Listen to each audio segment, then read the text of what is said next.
حضرت ابن عباس رضی اللہ عنہ سے روایت ہے کہ حضرت حسن اور حضرت حسین علیہ السلام دونوں بیمار ہوئے۔ جناب رسول اللہ صلی اللہ علیہ وسلم اور عام لوگوں نے ان کی عیادت کی۔ انہوں نے کہا، کاش آپ اپنے بیٹوں کی جانب کوئی نظر مانتے، اور ہر نظر جس کو پورا نہ کیا جائے تو وہ کوئی چیز نہیں ہوتی۔ حضرت علی رضی اللہ عنہ نے فرمایا، اگر میرے دونوں بچے صحت مند ہو جائیں تو میں شکرانہ کے طور پر اللہ تعالیٰ کے لیے 3 روزے رکھوں گا۔ ان کی لونڈی نے کہا، اگر میرے دونوں سردار صحت مند ہو گئے تو میں اللہ تعالیٰ کا شکر ادا کرنے کے لیے 3 روزے رکھوں گی۔ حضرت فاطمہ رضی اللہ عنہا نے اسی طرح کہا۔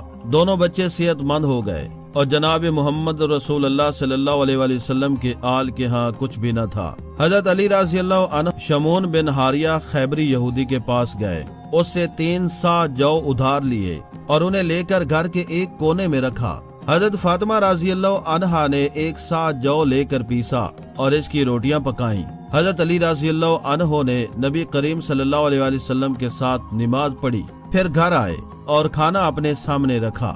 اس وقت ایک مسکین آیا اور کہا، آل محمد تم پر سلامتی ہو، مجھے کھانا کھلائیے، اللہ تعالیٰ تمہیں جنت کے دسترخوان سے کھلائے۔ حضرت علی رضی اللہ عنہ نے اسے سنا تو وہ شعر پڑھنے لگے، آئے فاطمہ، آئے فضل و یقین والی، آئے تمام لوگوں سے بہتر کی بیٹی، کیا تم محتاج کو نہیں دیکھتی؟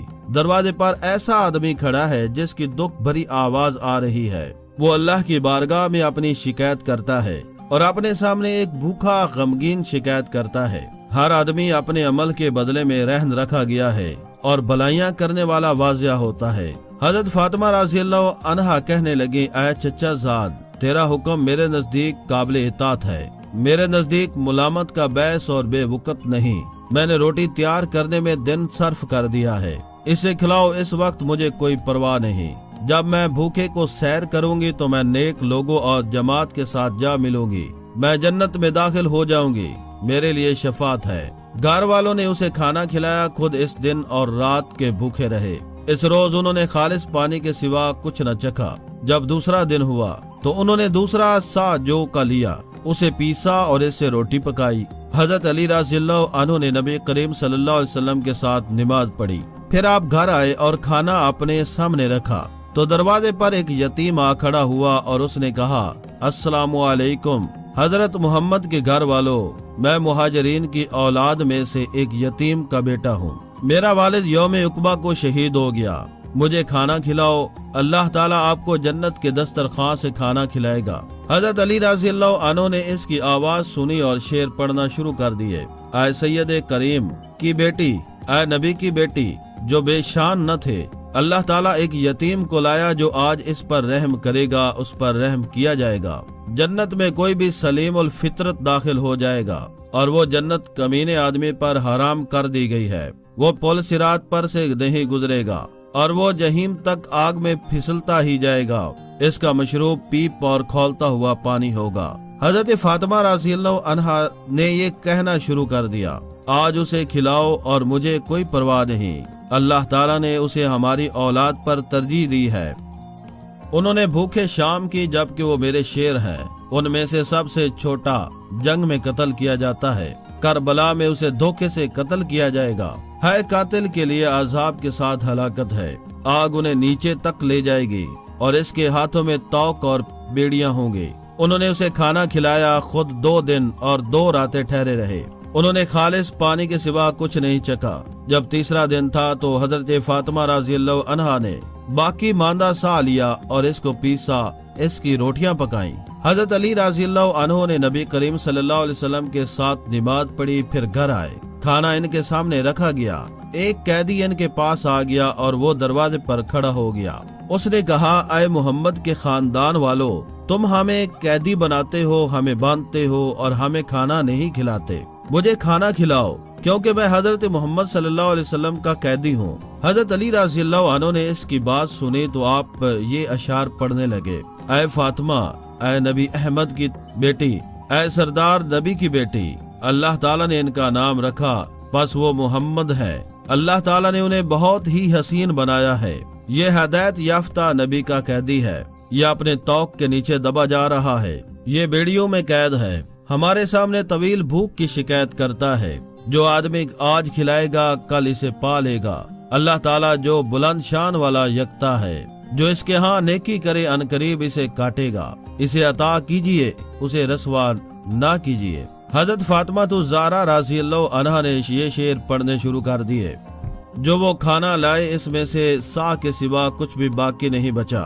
میری تو ہتھیلی بازوؤں کے ساتھ جاتی رہی۔ اللہ کی قسم میرے دونوں بیٹے بھوکے ہیں، آئے میرے رب ان دونوں کو ضائع نہ ہونے دے۔ ان دونوں کا والد نیکی کرنے والا ہے، وہ شروع سے نیکی کرنے والا ہے، وہ بھرے ہوئے مضبوط بازوؤں والا ہے، اور میرے سر پر اوڑھنی بھی نہیں مگر ایسی اوڑھنی جو تسمہ کی طرح بن گئی ہو۔ انہوں نے اسے کھانا دیا اور 3 دن اور 3 راتیں خالص پانی کے سوا انہوں نے کچھ چیز کو نہ چکھا۔ جب چوتھا دن تھا، جب کہ نظر پوری ہو چکی تھی، تو حضرت علی رضی اللہ عنہ نے اپنے دائیں ہاتھ میں حضرت حسن رضی اللہ عنہ کو اور بائیں ہاتھ میں حضرت حسین رضی اللہ عنہ کو پکڑا اور رسول اللہ صلی اللہ علیہ وسلم کی خدمت میں حاضر ہوئے، تو وہ بھوک کی شدت سے چوزوں کی طرح کانپ رہے تھے۔ جب رسول اللہ صلی اللہ علیہ وسلم نے انہیں دیکھا تو فرمایا: اے ابو الحسن، میں تم میں جس حالت میں دیکھ رہا ہوں مجھے سخت تکلیف ہو رہی ہے، ہمیں ہماری بیٹی کے پاس لے چلو۔ وہ سب ان کی طرف گئے جبکہ وہ اپنی عبادت کی جگہ میں تھی، ان کا پیٹ ان کی پشت کے ساتھ لگا ہوا تھا۔ جب رسول اللہ صلی اللہ علیہ وسلم نے انہیں دیکھا اور ان کے چہروں میں بھوک کے آثار کو دیکھا تو آپ صلی اللہ علیہ وسلم رو دیے۔ فرمایا: اے اللہ، محمد کے گھر والے بھوک کی وجہ سے مرے جا رہے ہیں۔ اسی وقت حضرت جبریل امین علیہ الصلوۃ والسلام نازل ہوئے اور کہنے لگے: اے محمد صلی اللہ علیہ وآلہ وسلم، اللہ تعالیٰ آپ کو سلام کہتے ہیں، اپنے گھر والوں کے بارے میں مبارکباد قبول کیجئے۔